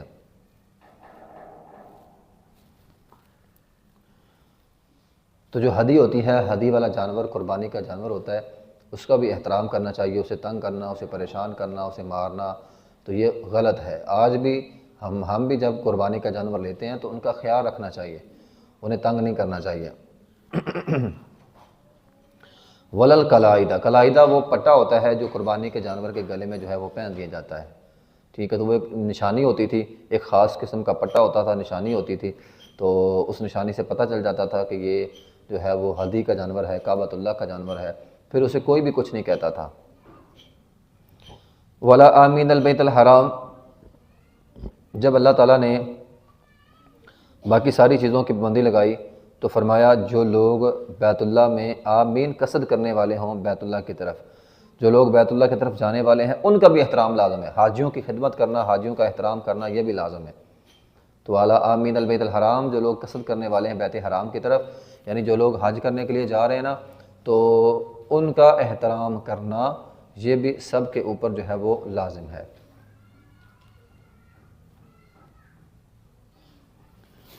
یبتغون فضلا من ربهم ورضوانا واذا حللتم فاصطادوا، ہاں جب تم حلال ہو جاؤ تو شکار کر لو۔ ولا یجرمنکم شنآن قوم ان صدوکم عن المسجد الحرام، کوئی بھی آدمی تمہیں مسجد حرام میں آنے سے نہ روکے، تو مسجد حرام میں جانے سے کسی کو نہیں روکنا چاہیے، یہ مسجد حرام میں جانے سے روکنا یہ منع ہے۔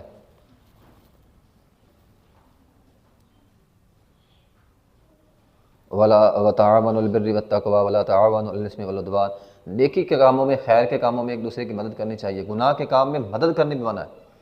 اب بندہ یہ نہ سوچے کہ میں کون سا گناہ کر رہا ہوں، آپ گناہ نہیں کر رہے لیکن گناہ میں مدد کر رہے ہیں، تو گناہ میں کسی کی مدد بھی نہیں کرنی۔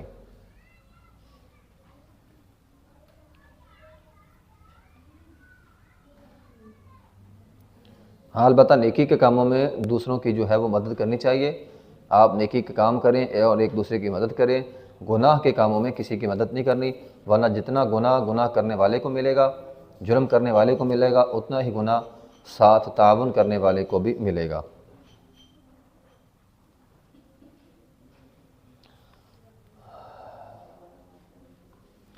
حرمت علیکم المیتہ، حرام کون سی چیزیں ہیں اللہ تعالیٰ نے اس آیت کے اندر بیان کر دی، اس کو بھی ذرا دھیان سے سمجھے۔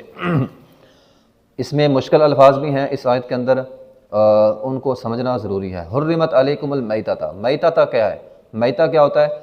جو خود بخود جانور مر جائے، اپنی طبی موت مر جائے، اسے حلال نہ کیا ہو، اپنی طبی موت مر جائے، وہ میتہ ہوتا ہے، مردار ہوتا ہے۔ اور مردار کیا ہے؟ حرام۔ مردار حرام ہے، الا یہ کہ دو قسم کے مردار جو ہیں وہ حلال ہیں۔ دو قسم کے مردار حلال ہے، ایک مچھلی اور ایک ٹڈی۔ مچھلی جو سمندر کے اندر مر جائے، خود بخود مر جائے، وہ حلال ہے۔ اس طرح ٹڈی کون سی ہوتی ہے؟ یہ ہمارے ہاں جو ٹڈی ہے یہ ٹڈی نہیں ہے، کوئی یہ مت سمجھے کہ یہ جو ہمارے ہاں عام ٹڈیاں پائی جاتی ہیں یہ ٹڈیاں حلال ہیں۔ یہ ایک خاص جانور ہوتا ہے ٹڈی، یہ جس طرح ہماری تقریباً شاید ایک انگلی کے برابر یہ ایک جانور ہوتا ہے چھوٹا سا، اور یہ ادھر ہمارے علاقے میں تو نہیں ہوتا، البتہ یہ ہمارے سندھ کے علاقے میں بعض اوقات ہوتا ہے۔ یہ ایک دو نہیں ہوتے، یہ لاکھوں کی تعداد میں آتے ہیں، یہ ایک وبا کے طور پر، تو یہ پوری فصل کو تباہ کر دیتے ہیں، جس فصل کی طرف یہ رخ کرے ساری فصل کھا جاتے ہیں۔ تو یہ چونکہ لاکھوں کی تعداد میں ہوتے ہیں، تو اگر کوئی ان کو مار لے تو مارنا بہت آسان ہوتا ہے، تو یہ وہ ٹڈی جو ہے وہ کھائی جا سکتی ہے، ٹھیک ہے، چونکہ جب اس کو تھوڑی سی لگے گی وہ مر جائے گی، تو جیسے جیسے مرتی جائیں گی ان کو اگر کوئی کھانا چاہے تو کھا سکتا ہے۔ تو مچھلی اور ٹڈی، وہ جو فصلوں کو کھاتی ہے وہ ٹڈی مراد ہے، تو وہ ٹڈی مردار حلال ہے، اس کے علاوہ کسی بھی قسم کا مردار جو ہے وہ منع ہے۔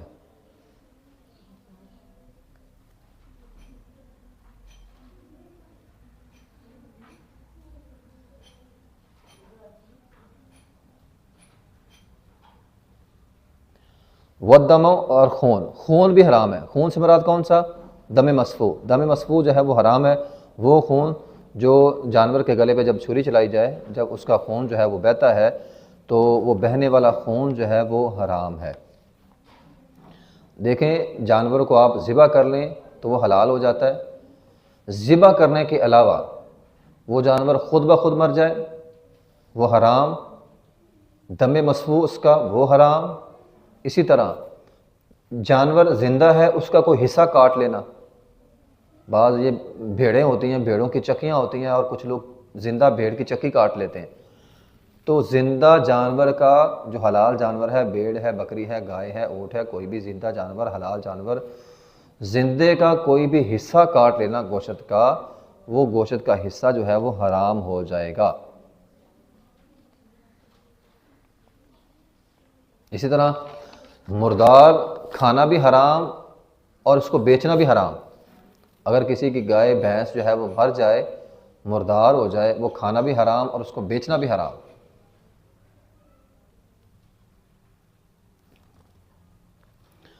تو دمو یعنی خون سے مراد کیا ہے؟ دم مسفوح ہے۔ جو بہنے والا خون ہے، جب چھری چلتی ہے جانور کے گلے پر، وہ جو خون بہتا ہے وہ بہنے والا خون حرام ہے۔ وما اہل لغیر اللہ بہ، اور جو غیر اللہ کے نام پر حلال کیا جائے، تو غیر اللہ کے نام پہ، کسی جگہ کے نام پر، خاص جگہ کے نام پر، یا اللہ کے علاوہ کسی اور کی نظر مانی ہو تو وہاں پہ جا کر جانور ذبح کرنا وہ بھی حرام ہے۔ والمنخنقہ، منخنقہ کہتے ہیں اس جانور کو جس کا گلا گھٹ جائے، دم گھٹ جائے، یعنی جس کا، تو جانور کھڑا ہے، کسی بھی وجہ سے اس کا گلا گھٹ جائے، رسی کی وجہ سے، کسی بھی وجہ سے اس کا دم گھٹ جائے، دم گھٹ کے مرنے والا جانور حرام ہے۔ والموقوذہ، وہ جانور جسے زوردار چیز ماری جائے، زوردار چیز ماری جائے جس سے وہ مر جائے۔ دور جاہلیت میں کیا ہوتا تھا، بعض اوقات لوگ لاٹھی مارتے تھے زوردار، تو لاٹھی لگنے سے جانور جو ہے وہ مر جاتا تھا، تو وہ جانور بھی حرام ہے۔ والمتردیہ، متردیہ کہتے ہیں اوپر سے نیچے گرنے والا، پہاڑوں سے گرنے والا، مکان سے گرنے والا، دیوار سے گرنے والا، چھت سے گرنے والا جانور، وہ بھی حرام ہے۔ والنطیحہ، نطیحہ کہتے ہیں جس کو سینگ مارا ہو، دو جانور آپس کے اندر لڑ پڑیں اور ایک جانور دوسرے جانور کو سینگ مارے، تو آپس کی لڑائی سے ان میں سے ایک جانور اگر مر جائے تو وہ کیا ہوگا، وہ بھی حرام ہوگا۔ وما اکل السبع الا ما ذکیتم، اسی طرح جس کو درندے نے چیڑا پھاڑا ہو، کوئی درندہ اگر کسی جانور کو چیڑ پھاڑ ڈالے تو وہ جانور بھی حلال جانور ہے، اگر کسی بکری کو کوئی درندہ آ کر چیڑ پھاڑ ڈالتا ہے تو وہ جانور بھی حرام ہو جائے گا۔ الا ما ذکیتم،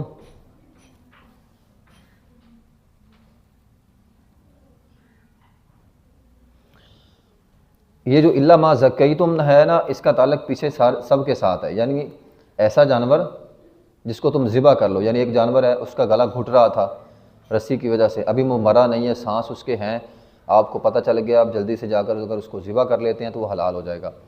اسی طرح کسی جانور کو مطلب لاٹھی لگی، ٹھیک ہے نا، تو وہ مرا نہیں ہے، ابھی سانسیں اس کی ہیں، تو آپ جلدی سے جا کر اس کو ذبح کر لیں، وہ حلال ہو جائے گا۔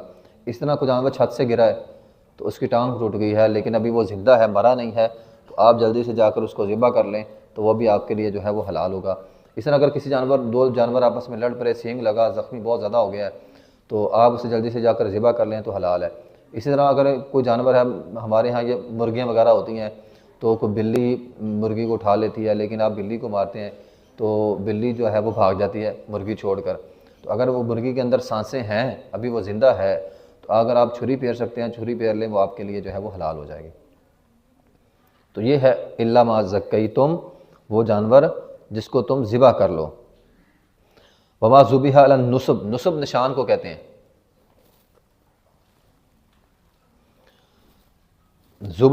نصب کس کو کہتے ہیں، شکار کو کہتے ہیں، نشان کو کہتے ہیں، کوئی پتھر، کوئی شجر، کوئی بھی جگہ جس پر نشان لگا ہو اور اس خاص جگہ پہ جا کر ذبح کرنا وہ بھی حرام ہے۔ تو یہاں پہ رک کر میں تھوڑا سا بیان کر دوں شکار کے حوالے سے۔ یہ جو ہے لفظ نا، وما اکل السبع الا ما ذکیتم، جس کو کوئی درندہ چیڑ پھاڑ ڈالے، بعض لوگوں نے شکاری جانور رکھے ہوتے ہیں، وہ شکار کرتے ہیں، تو شکاری جانوروں کا شکار جو ہے وہ حلال ہوتا ہے۔ مثال کے طور پر اگر آپ کسی نے کتا رکھا ہوا ہے تو اگر اس کتے کو سکھایا ہوا کتا، عام کتا نہیں، شکاری کتا، اس کو آپ بسم اللہ پڑھ کر چھوڑیں نا، شکاری کتے اصل میں ہوتے ہیں، ان کو سمجھایا ہوتا ہے، جب وہ کسی چیز کا شکار کرتے ہیں تو وہ خود نہیں کھاتے، وہ اپنے مالک کے لیے اسے پکڑ کر رکھتے ہیں، تو اگر کتے کے پکڑنے کی وجہ سے وہ جانور مر بھی جائے تو وہ حلال ہوگا، لیکن بشرط یہ ہے کہ اس کو بسم اللہ پڑھ کر چھوڑا ہو۔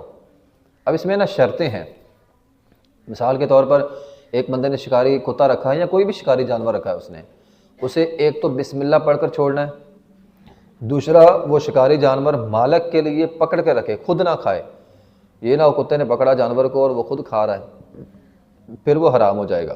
خود نہیں کھایا، مالک کے لیے پکڑ کر رکھا ہے اور بسم اللہ پڑھ کر اسے چھوڑا ہے، تو اگر وہ جانور مر جائے تو وہ حلال ہو جائے گا۔ لیکن اگر وہ خود کھا رہا ہے پھر بھی حرام، اگر بسم اللہ نہیں پڑھی تو پھر بھی حرام، اگر اس کتے کے ساتھ ایک اور کتا ملا ہوا، دو کتوں نے مل کر اسے پکڑا ہے تو پھر بھی حرام۔ سمجھ آ رہی ہے نا، یہ کتنی چیزیں حرام ہو گئیں۔ اگر اس شکاری جانور کے ساتھ کوئی اور جانور ہے پھر بھی حرام، اگر بسم اللہ نہیں پڑھی پھر بھی حرام، اگر شکاری جانور اپنے لیے شکار کیا کھا رہا ہے پھر بھی حرام۔ اسی طرح ہم کسی چیز کے ساتھ شکار کرتے ہیں، مثال کے طور پر کسی ایسی چیز کے ساتھ جس سے خون نہیں نکلتا، کچھ سوٹی ماری ہے یا اس طرح کی کوئی بھی چیز ماری ہے جو چڑائی میں جا کر لگی، جانور مر گیا، خون اس کا نہیں نکلا تو وہ حرام۔ ہاں البتہ کوئی ایسی چیز بسم اللہ پڑھ کے ماری جائے جس سے جانور کا خون نکل آئے تو وہ حلال ہو جاتا ہے۔ بعض کا دیکھا ہوتا ہے نا، بھینسے جو ہیں وہ بھدک جاتے ہیں، قابو میں نہیں آتے کسی کے، اب کوئی اس کو پکڑ بھی نہیں سکتا، تو اس کا طریقہ کار یہ ہوتا ہے کہ آپ اسے تیر یا گولی آج کل ہوتی ہے، آپ بسم اللہ اللہ اکبر پڑھ کر گولی مار دیں، اگر گولی لگنے سے اس کا خون بہہ جائے اگرچہ وہ مر جائے تو وہ حلال ہوگا۔ تو اس میں یہ ساتھ ساتھ شرطیں بتا رہا ہوں۔ شکار کرنے کی سب سے پہلی شرط یہ ہے، اگر گولی کے ساتھ کرنا ہے یا کسی بھی چیز کے ساتھ کرنا ہے، بسم اللہ پڑھنی چاہے۔ نمبر 2، اس کا خون نکل آئے۔ آپ کی بعض اوقات یہ شرے والی گولی ہوتی ہے، اس سے خون نہیں نکلتا تو پھر وہ حرام ہو جائے گا۔ خون نکلنا چاہیے، وہ جو دم مسفوح ہے نا وہ نکلنا چاہیے، تو وہ کسی بھی ذریعے سے اگر نکلتا ہے تو وہ جانور جو ہے وہ حلال ہو جائے گا۔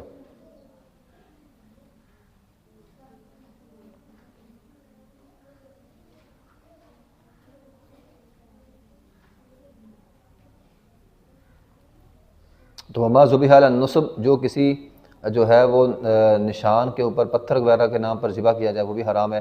وَأَن تَسْتَقْسِمُوا بِالْأَزْلَامِ، وَأَن تَسْتَقْسِمُوا بِالْأَزْلَامِ، یہ ہے تیروں کے ساتھ خبر معلوم کرنا۔ تیروں کے ساتھ خبر معلوم کرنا یہ بھی حرام ہے۔ یہ کیا چیز ہے تیروں کے ساتھ خبر معلوم کرنا؟ اس کو بھی سمجھ لیں۔ اس زمانے میں کیا ہوتا تھا، آج بھی شاید ہوگا، کہ لوگوں کے پاس جو ہے وہ تیر ہوتے تھے، اور وہ تیر خاص طور پہ بت خانے کے اندر پڑے ہوتے تھے، مقدس مقامات پہ پڑے ہوتے تھے۔ جس نے کوئی بھی اہم کام کرنا ہوتا یا کسی سفر پہ جو ہے وہ جانا ہوتا، وہ تیر وہاں سے نکالتا اور قرعہ اندازی کرتا تیروں کے ساتھ، تو پھر وہ جا کر وہ جو ہے وہ کام کرتا۔ جس طرح وہ واقعہ مشہور ہے، بخاری کے اندر بھی ہے، نبی علیہ الصلوۃ والسلام جب ہجرت کے لیے جا رہے تھے، مکہ سے نکلے یا مدینہ کی طرف جا رہے، راستے میں وہ سراقہ تھا، تو سراقہ نے نبی علیہ الصلوۃ والسلام کو جب دیکھ لیا تو اس کا گھوڑا گر گیا، تو پھر اس کے پاس تیر تھے، اس نے تیر نکالا، تیر سے فال نکالی، فال کے اندر آیا کہ پیچھا نہیں کرنا، لیکن پھر اس نے پیچھا کیا، پھر وہ گر گیا۔ بہرحال وہ حدیث جو ہے وہ ہے، تو اس نے وہاں سے تیر نکال کر فال گیری کی تھی، تو تیروں سے فال گیری کی جاتی تھی اس دور میں۔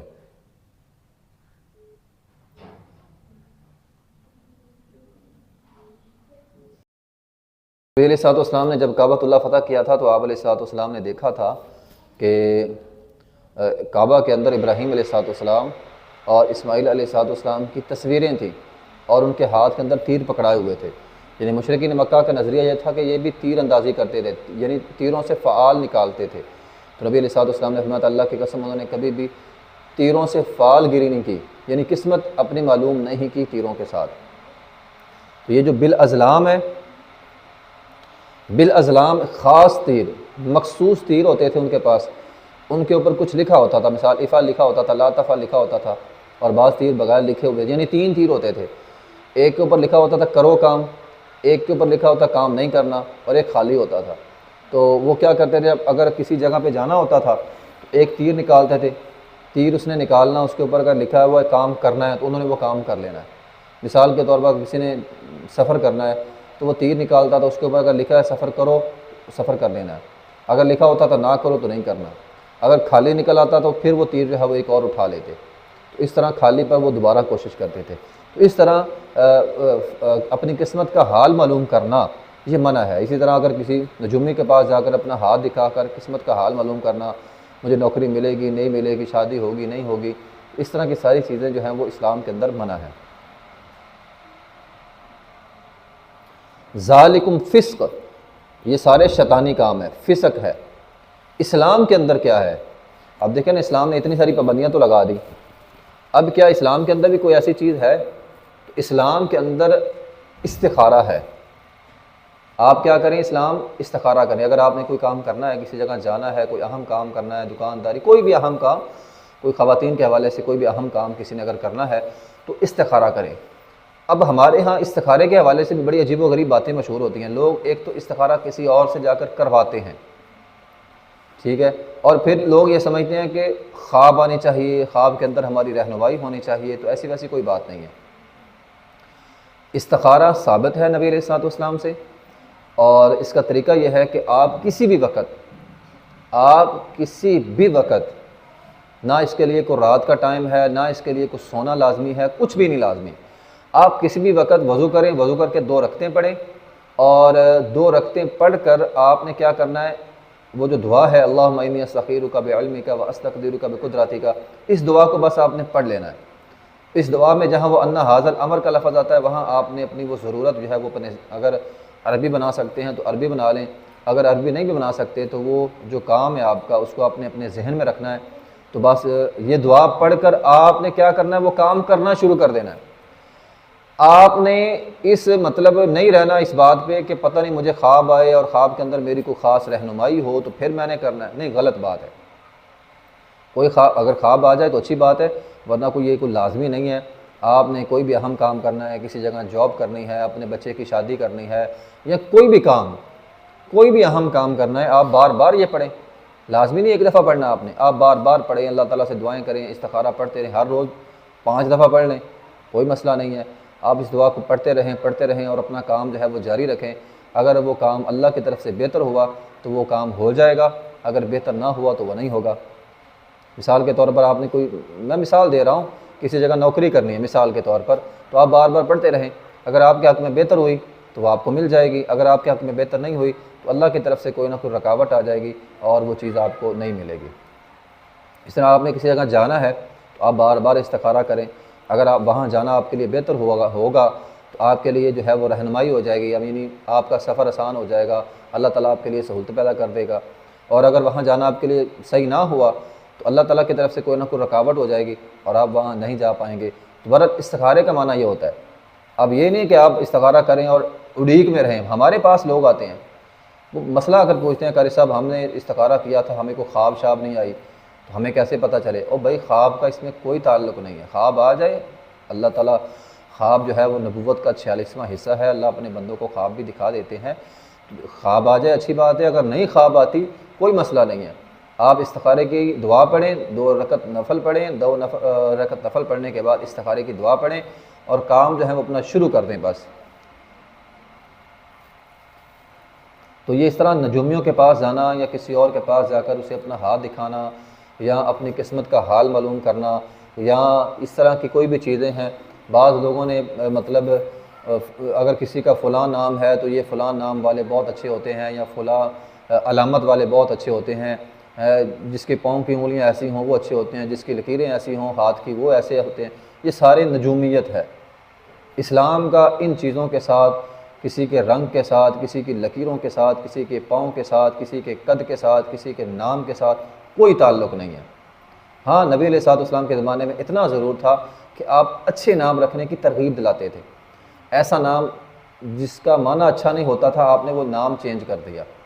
تو نام اچھے رکھنے چاہیے بچوں کے اچھے نام رکھیں، اور باقی جو چیزیں ہیں نا اس طرح کی، یہ ساری منحوسیت والی، یہ منحوسیت، کوئی بندہ گھر میں آ گیا، لائٹ بند ہو گئی ہے تو ہم کہتے ہیں تیرے آنے کی وجہ سے لائٹ بند ہوئی ہے، یعنی یہ ہمارے زمانے کی فعال گیریاں ہیں، قسمت کا حال معلوم کرنا، تو اس طرح کی چیزیں ہیں، یہ غلط ہے۔ اسلام کے اندر ایسی کوئی چیز نہیں ہے، کوئی چیز منحوس نہیں ہوتی، کچھ نہیں ہوتا، انسان کا اپنا فعل ہوتا ہے، اپنا کردار ہوتا ہے، اپنی بات ہوتی ہے، ٹھیک ہے؟ تو ان چیزوں کے اندر جو ہے وہ نہیں پڑھنا۔ اب یہ قرآن کہتا ہے ذالکم فسق، یہ سارے گناہ کے کام ہیں، یہ کوئی اچھی کام نہیں ہے۔ الیوم یئس الذین کفروا من دینکم فلا تخشوہم واخشون، کافر جو ہیں وہ نا امید ہو چکے ہیں۔ یہ اصل میں فتح مکہ کے موقع پر تھا کہ شیطان اب نا امید ہو چکا ہے کہ عرب کے اندر دوبارہ وہ مطلب لوگوں کو کافر بنائے، اب عرب کے اندر دوبارہ کفر نہیں آئے گا۔ ہاں، انفرادی طور پر بندے جو ہیں وہ کفر کر سکتے ہیں، لیکن عرب کے اوپر غلبہ اب اسلام کا رہے گا۔ تو آج تک الحمدللہ جب سے فتح مکہ ہوئی ہے 1400 سال گزر چکے ہیں، آج تک اس کے اوپر اسلام کا غلبہ ہے، آج بھی حرم کے اوپر، کعبۃ اللہ کے اوپر جو ہے وہ اسلام کا غلبہ ہے۔ فلا تخشوہم واخشونی، یہ بات اہم ہے، اللہ سے ڈرنا چاہیے، کسی اور سے ڈرنے کی ضرورت نہیں۔ فلا تخشوہم واخشونی، لوگوں سے نہ ڈریں، اللہ سے ڈریں، اور اللہ سے اگر ڈرنا ہے تو اس کے لیے ضروری علم حاصل کریں۔ انما یخشی اللہ من عبادہ العلماء، اللہ نے قرآن میں خود کہا ہے علم والے لوگ اللہ سے ڈرتے ہیں، جس کو اللہ کا تعارف ہے وہی اللہ سے ڈرے گا نا، جس کو اللہ کا تعارف ہی نہیں ہے اس نے کیا خاک اللہ سے ڈرنا ہے، یہ مسئلہ ہے نا۔ تو جو علم والے لوگ ہوتے ہیں، جن کو اللہ کا تعارف ہوتا ہے، اللہ کو پہچانتے ہوتے ہیں، وہ اللہ سے ڈرتے ہیں۔ اب ڈر کے اندر دیکھیں، یہ جو جب کہا جاتا ہے نا اللہ سے ڈریں، تو اس میں ایک تو ہوتا ہے اللہ تعالیٰ کے عذابات سے ڈریں، ایک اس میں اور چیز بھی ہوتی ہے جس کو ہم کہتے ہیں نا تقویٰ، اس کے اندر یہ بھی چیز ہوتی ہے کہ آپ اللہ سے ڈریں۔ کس وجہ سے؟ بعض اوقات ہم اپنے والدین سے ڈرتے ہیں۔ اب والدین سے کیوں ڈرتے ہیں؟ ماں سے کیوں ہم ڈرتے ہیں؟ یہ تو نہیں ہوتا کہ ماں بہت کوئی ظالم ہے اور بہت ظلم کرتی ہے اس لیے ماں سے ہم ڈرتے ہیں، ایسی بات نہیں ہوتی۔ ماں باپ سے ہم اس لیے ڈرتے ہوتے ہیں کہ ہمارے کسی گناہ کی وجہ سے، ہمارے کسی کمی کوتاہی کی وجہ سے ہمارے والدین ہم سے ناراض نہ ہو جائیں، ان کی ناراضگی کا خطرہ مول لینے سے ہم ڈرتے ہیں۔ تو اسی طرح انسان اپنے رب سے ڈرتا ہے کہ میں کوئی ایسا گناہ یا ایسی غلطی مجھ سے نہ ہو جائے کہ میرا رب مجھ سے ڈرے، اور یہ اسی وقت ہوگا جب انسان کے پاس علم ہوتا ہے۔ تو علم والے لوگ ہی خاص طور پہ اللہ تعالیٰ سے صحیح معنوں میں ڈرتے ہیں۔ تو اللہ تعالیٰ فرماتے ہیں مجھ سے ڈرو، لوگوں سے ڈرنے کی ضرورت نہیں ہے۔ کوئی آپ سے ناراض ہوتا ہے ہو جائے، یہ پرواہ نہیں ہونی چاہیے، پرواہ یہ ہونی چاہیے کہ اگر میرے اس عمل سے میرا رب نہ ناراض ہو جائے، میں یہ کام کرتا ہوں اس کام سے رب نہ ناراض ہو جائے، تو نیکی کے کام کرنے چاہیے، خیر کے کام کرنے چاہیے، شر سے گناہوں سے بچنا چاہیے۔ الیوم اکملت لکم دینکم واتممت علیکم نعمتی ورضیت لکم الاسلام دینا۔ آج کے دن تم پر تمہارا دین مکمل ہو گیا، دین ہمارا مکمل ہے۔ ایک یہودی نے حضرت عمر بن خطاب رضی اللہ تعالیٰ سے فرمایا تھا اگر یہ آیت ہماری تورات میں ہوتی تو ہم اس دن کو جشن مناتے۔ تو عمر بن خطاب رضی اللہ تعالیٰ نے فرمایا کہ جس دن یہ آیت نازل ہوئی وہ جمعہ کا دن تھا، اور جمعہ کا دن ہمارے لیے عید کا دن ہے، خوشی کا دن ہے، ہمارا دین مکمل ہے۔ اب ہمارا دین نبی علیہ الصلوۃ والسلام کے زمانے میں اس آیت کے اترتے ساتھ ہی مکمل ہو گیا۔ جتنے بھی ہمارے دین میں کرنے کے کام ہیں وہ مکمل ہیں، دین کے اندر جو فرائض ہیں، جو حدود ہیں، جو احکامات ہیں، جو قیامت تک آنے والے مسائل ہیں، وہ سارے کے سارے اب مکمل ہو چکے ہیں۔ اب دین میں کوئی کسی قسم کی تبدیلی نہیں ہو سکتی۔ دین ہر دور کے لیے ہے، اسلام ہر زمانے کے لیے ہے۔ یہ نہیں کہ زمانہ بدل رہا ہے تو دین کو بھی اب بدل دیا جائے، دین نہیں بدلے گا، دین وہی کا وہی رہے گا، چونکہ دین کو اللہ تعالیٰ نے مکمل کر دیا ہے۔ یہ آیت نبی علیہ الصلوۃ والسلام کے خاتم النبیین ہونے پر بہت بڑی دلیل ہے، یعنی دین مکمل ہو گیا ہے۔ اب آپ کے بعد جو ہے وہ کوئی پیغمبر، کوئی رسول نہیں آئے گا۔ تورات، انجیل اور زبور کے اندر اس قسم کی آیتیں نہیں ہیں کہ ان کا دین مکمل ہو گیا، یعنی ان کا دین ابھی باقی تھا کچھ نہ کچھ۔ تو قرآن نے آ کر کہا ہے کہ دین مکمل ہو گیا، اب کسی اور ضرورت کی، کسی اور رسم کی، کسی اور رواج کی، کسی اور ذکر و اذکار کی، بعض لوگوں نے اپنی طرف سے ذکر و اذکار گھڑے ہوتے ہیں۔ کوئی بندہ بیچارہ پریشان ہوتا ہے، اسے کہتا ہے یہ اذکار ہے، اس کے الفاظ اپنی طرف سے گھڑے ہوتے ہیں، یہ الفاظ جو ہے نا تو نے 1000 مرتبہ 1,00,000 مرتبہ پڑھنے ہیں۔ یہ سب سے بہترین اذکار جو تھے نا وہ اللہ کے رسول صلی اللہ علیہ وسلم نے ہمیں بتا دیے ہیں۔ تو جو مسنون اذکار ہیں نا، نبی علیہ الصلوۃ والسلام سے ثابت شدہ اذکار ہیں، ان اذکار کو کرنا چاہیے، دین مکمل ہے۔ اب کوئی اور ذکر، کوئی اور وظیفہ جو نبی پاک علیہ الصلوۃ والسلام نے نہیں بتایا وہ بہتر نہیں ہو سکتا، بہتر وہی ہو سکتا ہے جو نبی پاک علیہ الصلوۃ والسلام نے ہمیں بتا دیا ہے۔ تو دین ہمارا مکمل ہے، دین کے اندر کسی بھی قسم کی کوئی بھی چیز ایجاد کرنا، دین کے اندر کوئی نئی چیز نکالنا، یہ جو ہے وہ غلط ہے۔ وَأَتْمَمْتُ عَلَيْكُمْ نِعْمَتِي، دین بہت بڑی نعمت ہے، وہ نعمت جو ہے وہ ہماری مکمل ہو چکے ہے۔ وَرَضِيتُ لَكُمُ الْإِسْلَامَ دِينًا، ہمیں ہر حال میں اللہ تعالیٰ کی ذات پہ راضی رہنا چاہیے کہ اللہ نے ہمارے لیے اسلام کا انتخاب کیا۔ دیکھو یہ ایک بڑا لمبا مضمون ہے اس آیت کے اوپر کہ اللہ تعالیٰ کی کتنی بڑی نعمت ہے کہ اللہ تعالیٰ نے ہم پر دین جو ہے وہ مکمل کر دیا ہے۔ اگر ہم مسلمان، ذرا تصور کریں ہم مسلمان نہ ہوتے تو کیا ہوتا، کافر ہوتے اور بعد میں مرنے کے بعد جہنم کے اندر سڑتے گلتے مرتے۔ تو اللہ تعالیٰ کی کتنی بڑی نعمت ہے کہ اللہ تعالیٰ نے ہمارے لیے دین اسلام جیسا پاکیزہ دین جو ہے وہ چنا اور ہمیں اسلام کی جو ہے وہ ہدایت دی اور اسلام کی جو ہے وہ ہمیں توفیق دی۔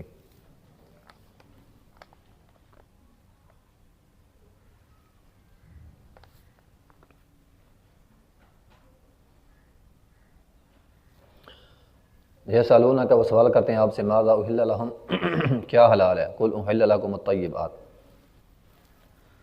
اللہ تعالیٰ نے قرآن مجید میں بعض اوقات اصول بیان کیے ہیں، بعض چیزیں وضاحت کے ساتھ نہیں ہوتی، اصول ہوتے ہیں، اصول۔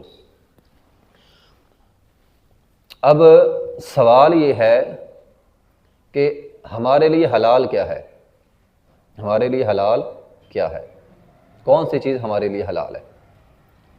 اللہ تعالیٰ نے اس کا جواب، اب یہ ہوتا بھی اللہ تعالیٰ ناموں کی فہرست دیتے، فلاں بھی حلال، فلاں بھی حلال، فلاں بھی حلال، فلاں بھی حلال، فلاں بھی حلال، ایک تو یہ چیز ہونی تھی۔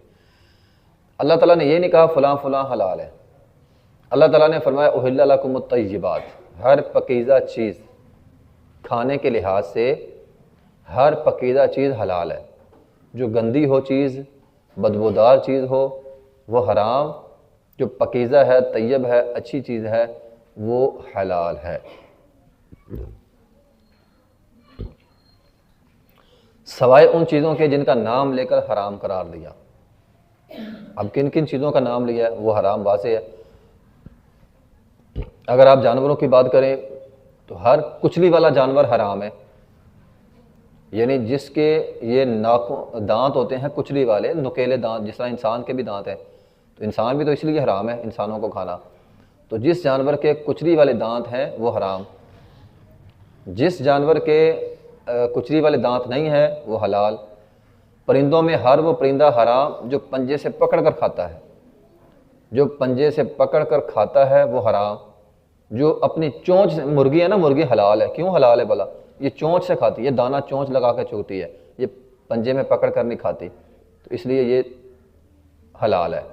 تو حلال کا دائرہ بہت وسیع ہے، حرام جو ہے ان کا نام لے کر حرام قرار دیا ہے۔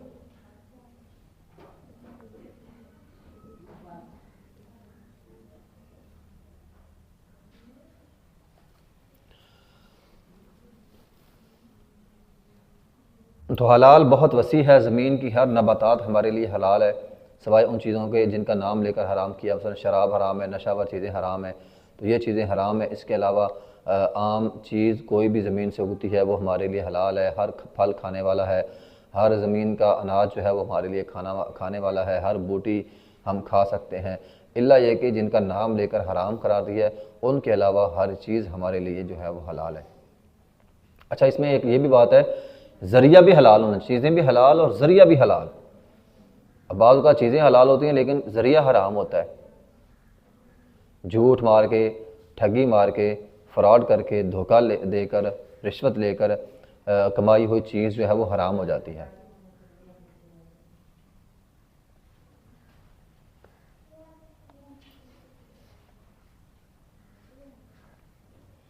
نبی علیہ الصلوۃ والسلام کے زمانے میں صحابہ کرام و خاص طور پہ نبی علیہ الصلوۃ والسلام ان چیزوں کا جو ہے وہ بڑا اہتمام کرتے تھے، ان چیزوں کا بڑا اہتمام کرتے تھے نبی علیہ الصلوۃ والسلام۔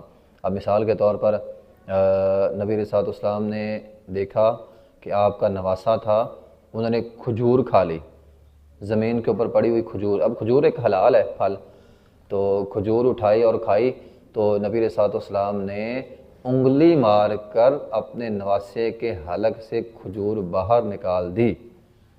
کیوں باہر نکالی؟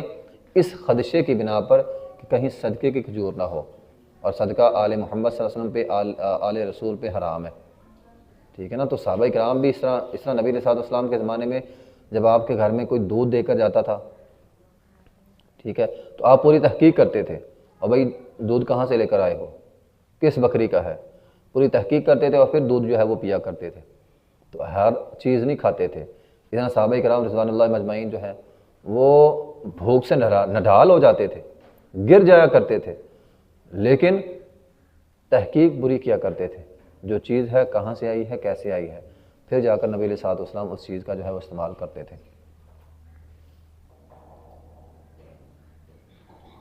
تو بہرحال انسان کو ہر پکیزہ چیز کھانی چاہیے، گندی چیزیں نہیں کھانی چاہیے، پکیزہ، پکیزگی سے انسان کے اندر حیا پیدا ہوتا ہے، گندی چیزوں سے انسان کا حیا، ایمان اور حیا اور ایمان ملی ہوئی چیزیں ہیں، انسان کا حیا ختم ہو جائے ایمان ختم ہو جاتا ہے۔ آگے جو بات ہے نا اس آیت میں، وما علمتم من الجوارح مکلبین تعلمونہن مما علمکم اللہ، یہ پیچھے ہم نے تھوڑی سی اس کی وضاحت پڑھی بھی ہے، اور یہاں اللہ تعالیٰ نے مزید اس کی جو ہے وہ وضاحت فرما دی ہے خود ہی، کہ وما علمتم من الجوارح، وہ شکاری جانور جو تمہارے سدائے ہوئے ہیں، سکھائے ہوئے ہیں۔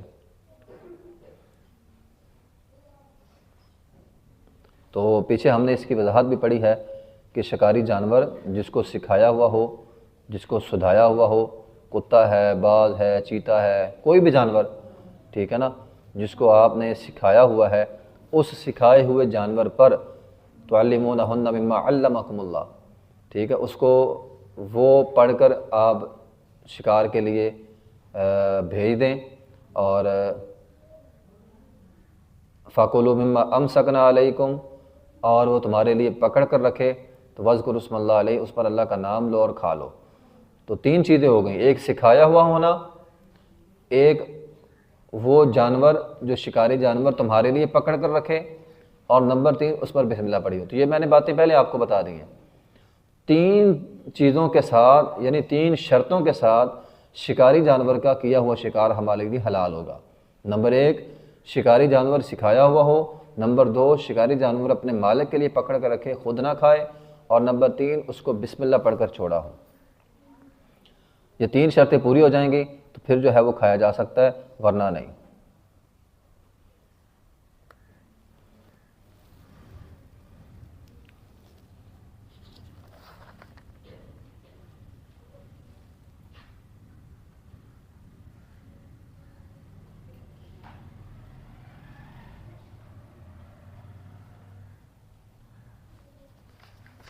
ویسے نبی علیہ الصلوۃ والسلام نے عام حالات کے اندر کتا رکھنا گھر کے اندر منع فرمایا ہے، تو آپ جو عام کتے ہوتے ہیں گھروں میں یہ نہیں رکھے جا سکتے۔ نبی علیہ الصلوۃ والسلام نے فرمایا جہاں کتا ہو نا کتا، وہاں رحمت کے فرشتے نہیں آتے۔ تو عام حالات میں کتا منع ہے، شکاری کتا رکھا جا سکتا ہے رکھوالی کے لیے، وہاں باہر ڈیرے پر جہاں انسان کے جانور وغیرہ ہوں تو وہاں پہ کتا رکھ سکتے ہیں۔ عام حالات کے اندر کتا رکھنا، شوقیہ کتا رکھنا، لوگوں نے لاکھوں کروڑوں کے کتے رکھے ہوتے ہیں، تو یہ غلط ہے۔